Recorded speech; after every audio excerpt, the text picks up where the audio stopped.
Baba Adeyemi, when will you pay my 18,500 naira? 18,000 what? 500. Mama Shade, abeg reduce your voice. Large figures can confuse an elderly brain. Oh. Baba Adeyemi, you were not confused when you were packing milk, sardine, bread, even 1 carton of noodles from my shop. Baba Adeyemi adjusted his cap and said, "Ah, my memory does not remember such an event. Oh." Mama Shade opened her account book. "But your signature clearly remembers it." "That is not my signature.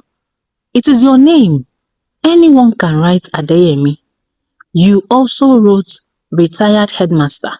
Should I go and start searching the whole town for another retired headmaster?" Baba Adeyemi had a strange problem. His memory was excellent, but only until money entered the matter. He could remember the name of a pupil he taught 30 years ago, the boy's position in class, and the exact number of strokes he received for stealing chalk. However, once somebody mentioned a debt from last week, his memory would close its shop and go home. Baba Adeyemi was 68, tall, lean, and always dressed as though an educator inspector might appear from behind a tree. Retirement had removed his office, but had forgotten to remove his authority. That morning, Mama Shade had stopped him outside her small provision shop. She was a widow with 2 children and no patience left for respected men who respected everything except repaying their debts. "Oga Adeyemi, abeg, I need to restock. You promised to pay after your pension entered." Baba Adeyemi shook his head. Old people are easy to accuse because society no longer protects us. Society did not collect noodles on credit. Before she could continue, a man passing by stopped. Headmaster Adeyemi." Baba Adeyemi's face brightened. "Sunday Oladipo, Primary 6B, 1996. You failed mathematics because when they asked you to divide 40 by 5, you wrote your name and underlined it twice." Everybody nearby laughed. Sunday held his stomach laughing. "Sir, you still remember that? I also remember that you hid inside the toilet when your father came for your results." People started laughing louder. Only Mama Shade did not find it funny. "Oh, so you remember what Sunday wrote in 1996, but you cannot remember the sardines you ate this last week? Education stays longer in the brain than groceries, you would agree." Then he walked away before Mama Shade could educate him with her slippers. His daughter, Morenike, had watched everything from across the road. She followed him home and found him sitting calmly with a newspaper, like a man who had just escaped justice through grammar. "Daddy, did you collect those things from Mama Shade?" "I don't remember owing her." "You remember Sunday's mathematics failure from 30 years ago? That was an academic matter. And sardines are not? Sardines are just ordinary groceries." Morenike folded her arms. "So your memory only forgets debts." Baba Adeyemi then lowered his newspaper. "At my age, the brain chooses what it can carry. You cannot force an elderly mind to store noodles when it is already carrying national history." As if that was not enough, that same afternoon, the Baba came to look for him. "Baba, you still owe me 2,000 naira from your last haircut though." Baba Adeyemi touched his head. "Which haircut?" The Baba stared at the clean line he had carved around Baba Adeyemi's head 4 days earlier. "This one on your head, sir. Young man, haircuts grow out. Debts do not grow with them." The Baba left, muttering that next time he would only cut only one side until payment entered his hands. Later, Morenike discovered that her father also owed the meat seller, the mechanic, and 2 women in the market. Each debt was small enough for Baba Adeyemi to dismiss, but heavy enough to trouble the person waiting for it. When she came home that day, she found a thank you letter from the Association of Retired Teachers. Her father had donated 25,000 naira at their last meeting. The letter praised his generosity and called him a pillar of education. Morenike read it twice. Baba Adeyemi was donating loudly in public, while Mama Shade begged him for her own money. That evening, he sat outside drinking tea and complaining that young people no longer understood integrity. Morenike watched him from the doorway. Her father was not forgetting shit. He was choosing what to remember. This is what we call selective forgetfulness. Now, since pleading had failed to get this man to pay people their money, Morenike decided that it was time for other people's memories to start juggling and behaving like his own. So she had a plan. She spoke quietly to 3 people her father had trusted and asked them to help her teach this man a lesson. They came to a conclusion and they started executing their plans. Kola the Baba agreed immediately to this plan. This is wonderful. Oh. That man once denied owing me while the haircut was still shining on his head. So, 2 days later, Baba Adeyemi entered Kola's shop and said, "Give me a responsible haircut. Nothing that will make people think I play keyboard in a nightclub." Kola wrapped the cloth around him. But before he started, Baba Adeyemi gave him serious warnings. "Do not push my hairline backwards, oh. Yes, sir. Make both sides equal. Yes, sir. Do not touch my mustache." Kola paused. Baba, you removed your mustache 5 years ago. That does not mean you should be careless. Kola has cut Baba Adeyemi's hair for more than 11 years, but Baba Adeyemi never failed to give him instruction at every cut because this guy must make mistakes.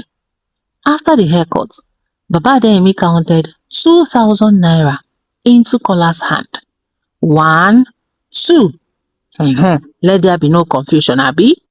Kola said, "Yes, sir, no confusion, sir." But then 2 days later, Kola came to his house and said, "Baba, I came for my money, oh." Baba Adeyemi stared at him. "Which money?" "The haircut money, sir." "But I paid you." Kola scratched his head. You did?" "I counted it into your hand. 1, 2. Ogami, I remember cutting your hair, sir, but I cannot remember the money." "What age are you that your memory has started leaking?" "Oga, stress has joined the age. Both stress and age, both of them are disturbing my brain." Baba Adeyemi pointed at his head. "This haircut is the evidence." "The haircut proves I worked, Baba. It does not prove you paid me." Morenike stood by the doorway, pressing her lips together, holding herself from laughing. Baba Adeyemi turned to Morenike. "Do you hear this nonsense?" Daddy, it sounds very familiar." But then, since he had no receipt, Baba had no other option than to pay again. As Kola got to the gate, Baba Adeyemi shouted, "Next time I will record the payment. You cannot extort me like this." It did not end there. The next trouble came through Fatai, the mechanic.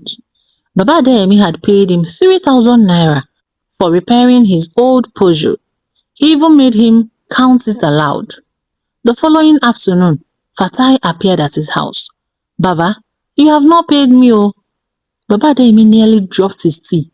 "You counted that money yesterday." Oga, that may be another customer's money." "Did another customer bring a blue Peugeot that sounds like a cooking pot when turning left?" Fatai thought for a while and said, "It's possible, sir." "Possible? What do you mean?" Morenike came inside immediately and Adeyemi faced him. "This mechanic is pretending he cannot remember my payment." Morenike said, Daddy, that must be painful. "It is criminal. Nobody should forget money because there is no receipt." Morenike nodded. Baba Adeyemi noticed her expression and quickly looked away. He paid Fatai again, then wrote the amount on an old electricity bill and forced him to sign it. "You will not use memory to rob me twice." Baba Adeyemi was starting to even question his own mind. Little did he know that his daughter was just getting started with him. At a retired teachers' meeting, the treasurer began calling the names of members who had not paid their dues. "Baba Adeyemi?" Baba Adeyemi looked at him. "I paid just last Saturday." The treasurer adjusted his glasses. "I do not remember that." "You collected it inside a brown envelope." I collect many envelopes, sir. My name was written on it. But sir, anybody can write Adeyemi. The retired teachers lowered their heads, but their shoulders were shaking with laughter. Baba Adeyemi had to pay again because public embarrassment worried him more than losing 5,000 naira. That evening, he sat at home calculating what he had paid twice. 10,000 naira had disappeared because 3 people suddenly had the same memory problem he had been enjoying all this while. He called his daughter, Morenike. Do you think I truly paid them? Daddy, do you remember paying them? Clearly I do. Then perhaps your memory is correct. Baba Adeyemi frowned. But what if I only imagined it? At this point, his confidence was shaking because he was shooting himself on the foot. After the retired teachers meeting, Adeyemi stopped trusting people's memories. Unfortunately, people's memories had not finished with him yet. The next morning, he went to buy rice and stew from Iyarisi and gave her 5,000 naira. Iyarisi, my change is 3,200 naira. Iyarisi served another customer before turning back and asked, which change? Baba Adeyemi blinked. My change now? But I gave it to you, sir. You gave me nothing. Check your pocket, Oga. He emptied his pockets onto the table. A handkerchief, 2 keys, 1 pen, and 3 bitter cola came outside.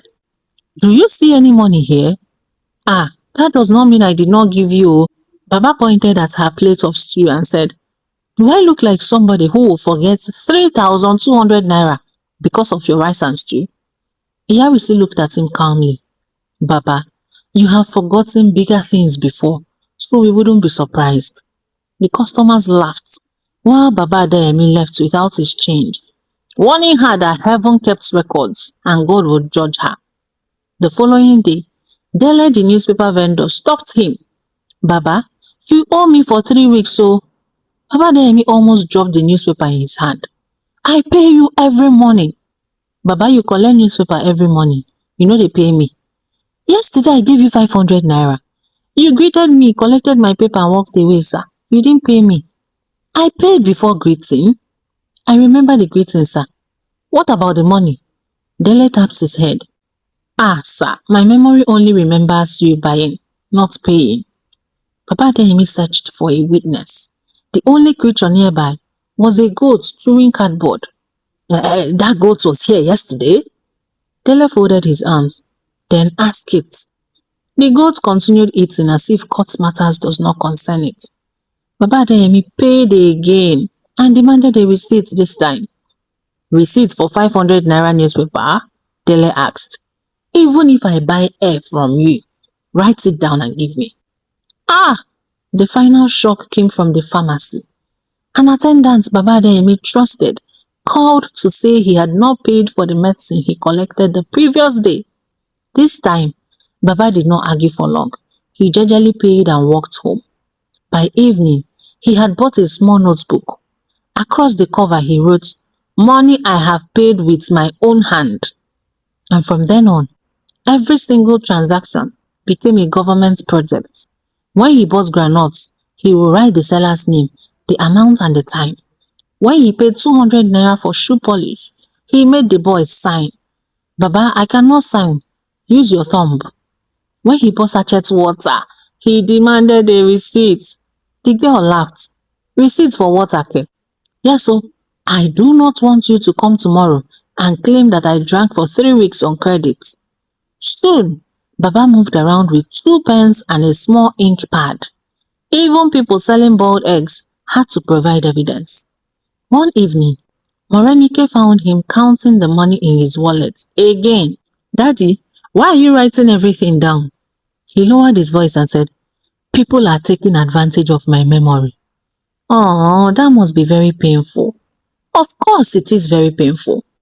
Yeah, especially when you remember the truth, but the person holding your money behaves as if you invented it. Baba Adeyemi stopped counting because Mama Shade's face entered his mind immediately. He remembered her account book and how she had begged for her own money to restock her shop. Morenike looked at him gently. Now, Daddy, Imagine that the money is not change or newspaper money.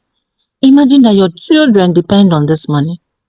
Baba Adeyemi slowly closed the notebook, and for once, his memory brought back things he didn't want to remember. Mama Shade came to the house the next morning, looking very tired. Her wrapper was tied carelessly, and her eyes were swollen. Baba Adeyemi, Ejo, abeg, I need that money today. As usual, he frowned and said, I already told you that I do not.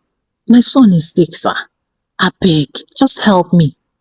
The rest of the sentence died in his mouth immediately. Mama Shade showed him a prescription. The clinic said I should buy this medicine this morning. I have borrowed everywhere. Give me my money now. Baba Adeyemi looked at the paper, then at the small notebook lying beside him. For weeks, he had been angry because people denied receiving money he knew he had paid. Now Mama Shade stood before him, asking for money he knew he had collected. Still, pride refused to leave his body. My pension has not entered. Come next week. Mama Shade stared at him. But my son cannot postpone his fever until next week. Papa Adeyemi, you are too old for this thing you are doing. My God would judge you. She folded the prescription and walked away. Morenike watched her father avoid her eyes. That evening, she found cartons of drinks and a large cooking list on the dining table. What's this? My former pupils are visiting on Saturday. How many of them? About 30. And who is sponsoring this gathering? Baba Adeyemi adjusted his glasses. I have made arrangements. Morenike checked the list. The caterer was still waiting for her balance. The chair renter had already received only a deposit. Even the drink supplier had agreed to wait until after the gathering. Her father was about to feed 30 adults on credit while Mama Shade searched for medicine money. Morenike quietly picked up her phone and did some magic. By Saturday afternoon, Baba Adeyemi's compound was full. Former pupils came with their wives, their children, their family, and they greeted loud enough to wake old school memories. Baba Adeyemi moved amongst them, smiling, correcting grammar, and reminding people who once failed dictation. Food was served, drinks were opened, and Baba Adeyemi stood up to give a long speech about honesty, discipline, and importance of keeping one's word. He had barely said, a man's character is his greatest wealth, when the caterer stopped serving. Baba, before we continue, I need my balance. Baba Adeyemi lowered the microphone and said, but I just completed your payment this morning. You paid a deposit, sir. I paid the full amount this morning. As they were still talking, the chair renter came forward. Sir, you have not finished paying me either. The drink supplier joined him. Mine too, sir. Baba Adeyemi looked from one face to another. What is wrong with all of you? I paid every one of you. The caterer folded her arms. Do you have proof, sir? Baba Adeyemi reached for his notebook. It was not in his pocket. He checked the other pocket, his cap, and even the table, as though the notebook might be hiding under a plate of rice. His former pupil watched silently, and then one man whispered, Headmaster has entered trouble. Another replied, keep quiet before he gives us punishment. Ah! Baba Adeyemi's face grew hot. I gave you cash. The drink supplier shook his head. No, I don't remember it. You counted it. I count money every day, sir. I wrote my name on the envelope. But anybody can write Adeyemi, sir. A few people covered their mouths. Baba Adeyemi finally exploded. You cannot simply forget money because forgetting benefits you. Oh, really? Everybody kept quiet. And just close to the gate, Mama Shade stood holding her son's prescription. She looked at him. Oh, so now you understand, sir. Baba Adeyemi froze. For the first time, every excuse he had ever given sounded exactly like what he had been doing to other people. That was when his daughter stepped forward. All right, guys, that's enough. The caterer, the renter, The drink supplier immediately stopped arguing. Kola the barber and Fatai the mechanic also came around the compound. Baba Adeyemi looked around and asked, "What is going on here?" Kola brought out the extra 2K. Fatai returned his own extra money. The retired teacher's treasurer handed over the second payment. And Baba Adeyemi stared at them. "Does this mean that you people planned this?" Morenike nodded.